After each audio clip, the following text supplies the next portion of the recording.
Mas Reza, ada komentar? Serius tidak kita berbincang tentang tahanan yang mati di kantor polisi? Jawabannya harus serius, gitu ya. Tapi seriusnya itu seberapa serius? Nah, Kenapa? Karena dia tersangka atau ya gimana? karena kita setiap kali menganggap yang namanya maaf ini, labeling ya, namanya tahanan, namanya napi, itu kan manusia kasta bawah.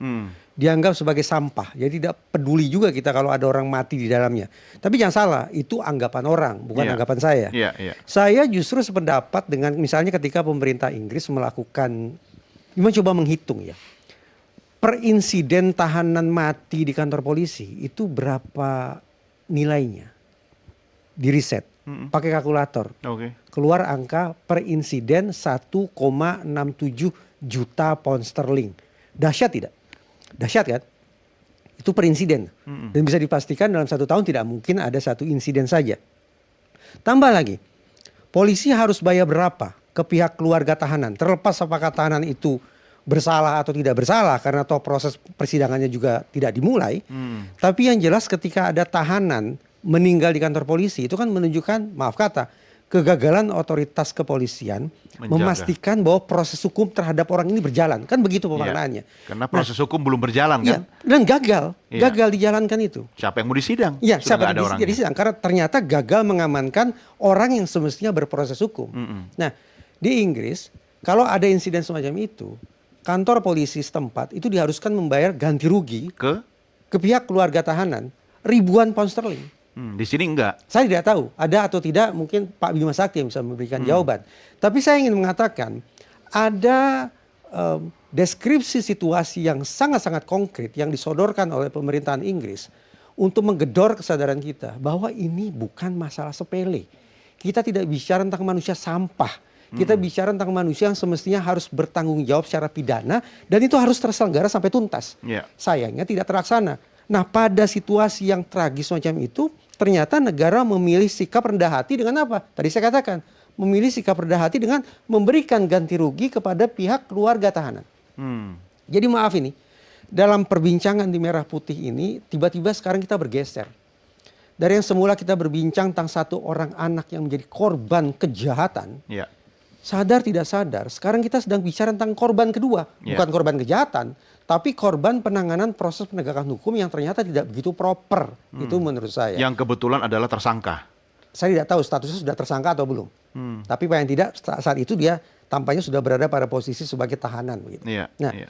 kalau memang kita punya kesungguhan menyikapi para tahanan, para napi sebagai sebutannya indah, warga binaan begitu ya, maka sudah barang tentu kita harus bisa mengeluarkan angka konkret tentang berapa kerugian yang harus kita tanggung akibat adanya insiden tahanan meninggal di kantor penegakan hukum. Atau mungkin kalau hitung-hitungan kerugian lebih, saya mungkin tidak tepat istilah ini, lebih untung kalau tidak sampai ke proses persidangan.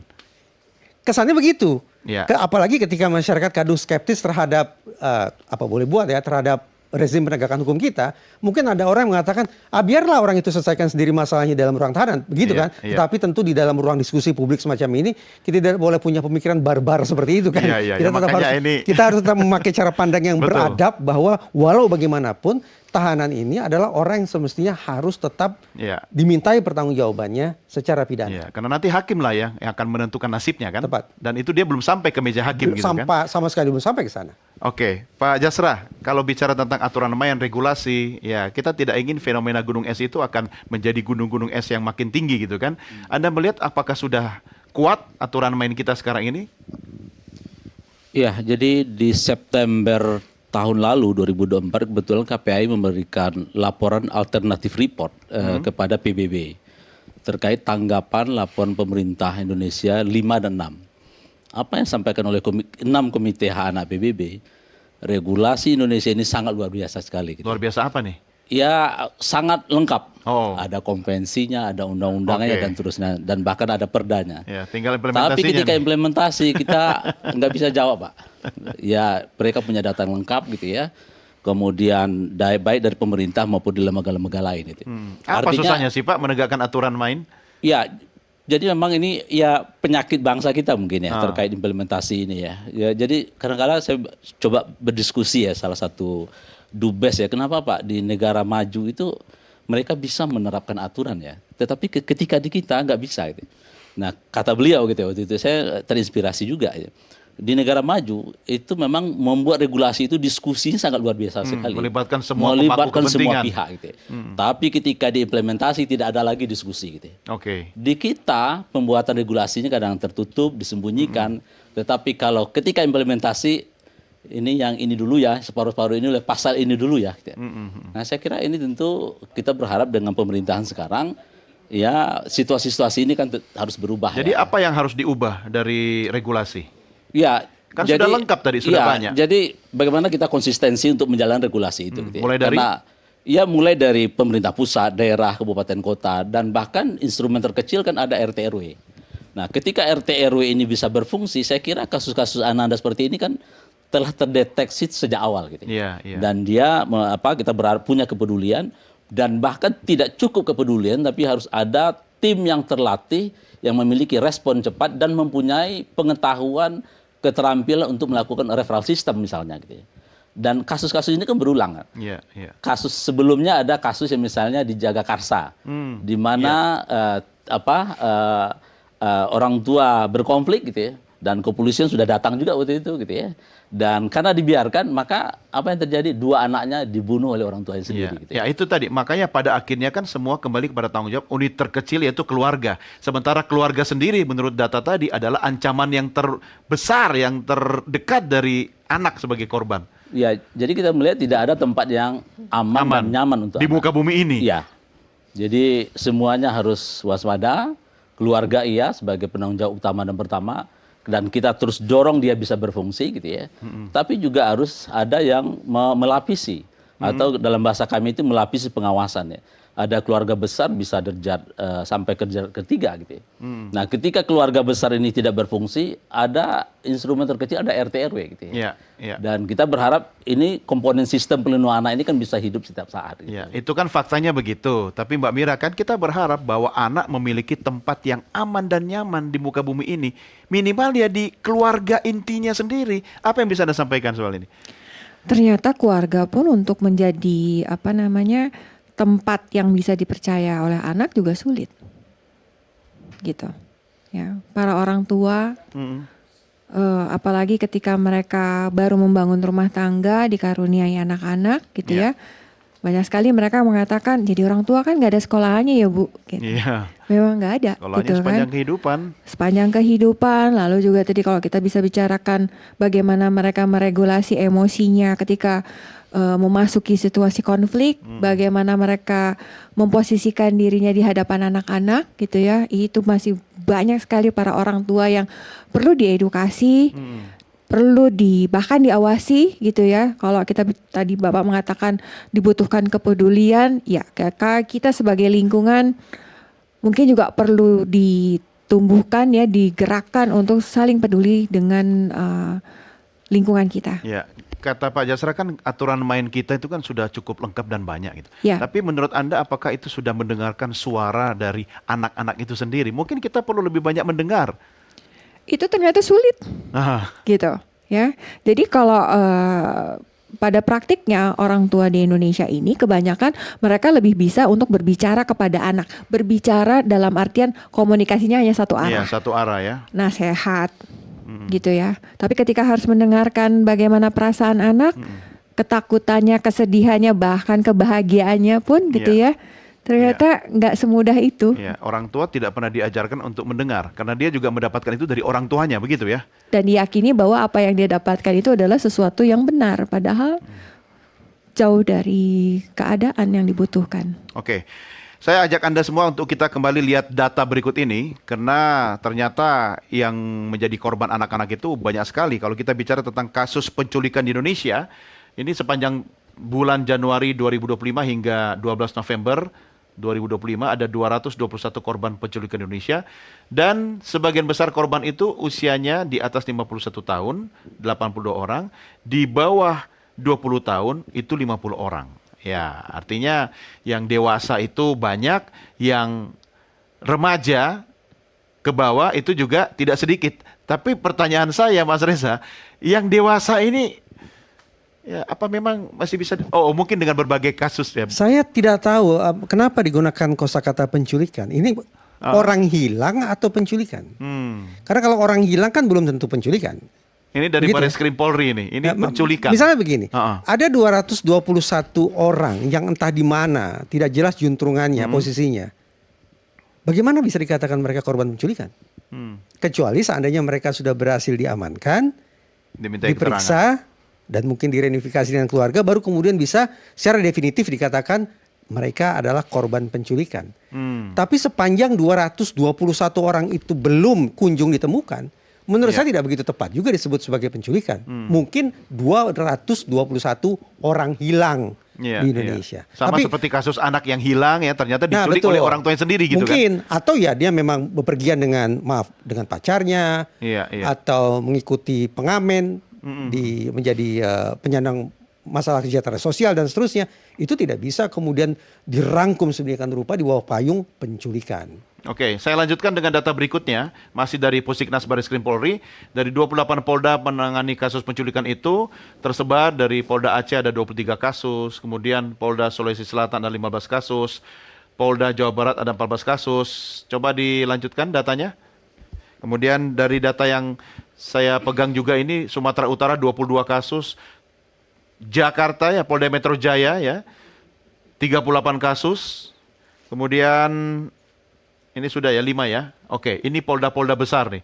Sebentar, Mas Risa, ada nggak sih karakteristik wilayah atau karakter orang di sebuah wilayah itu yang kemudian menyebabkan secara statistik itu berpengaruh kepada kasus-kasus tertentu seperti misalnya penculikan atau orang hilang? Saya terus terang belum pernah membaca data atau teori tentang profil pelaku Iya, penculikan. iya. Yang saya ketahui ada 2 jenis penculikan.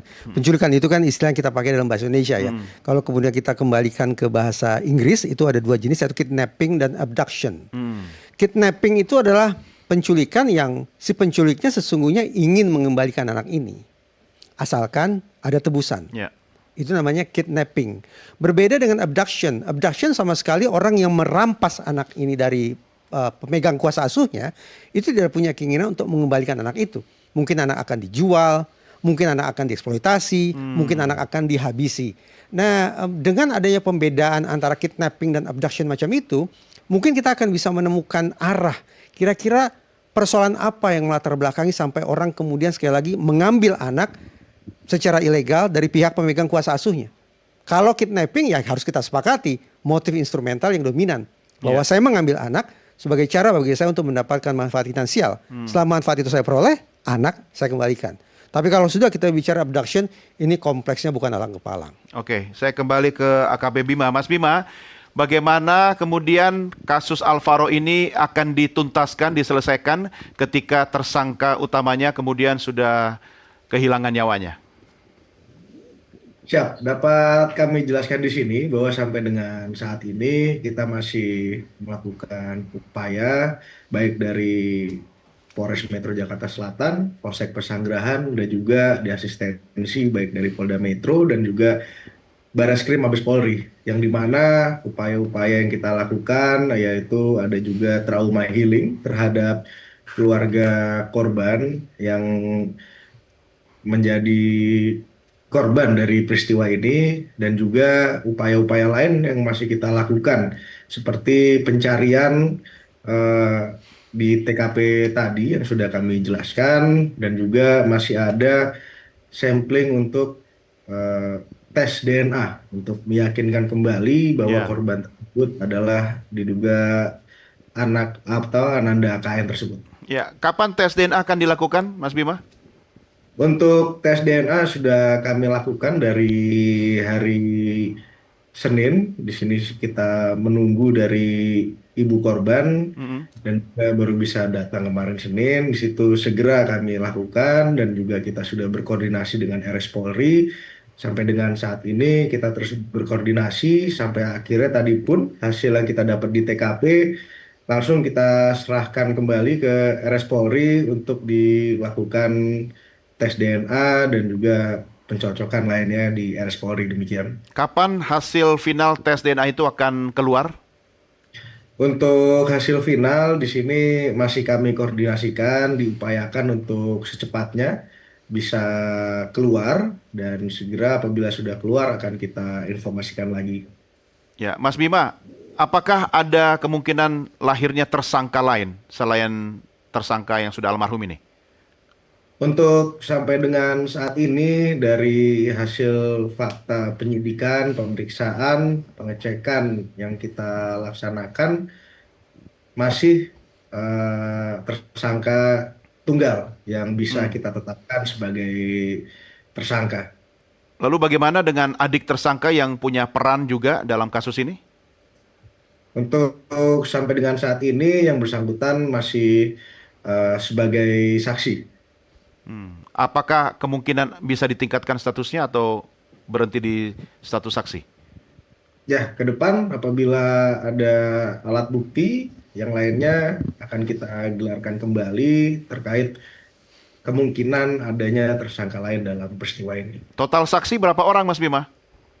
Untuk total saksi yang sudah kami periksa ada kurang lebih 13 orang. Baik 13 dari orang ya. Dan itu semua saudara. saksi berasal dari lingkungan keluarga korban atau dari luar atau seperti apa?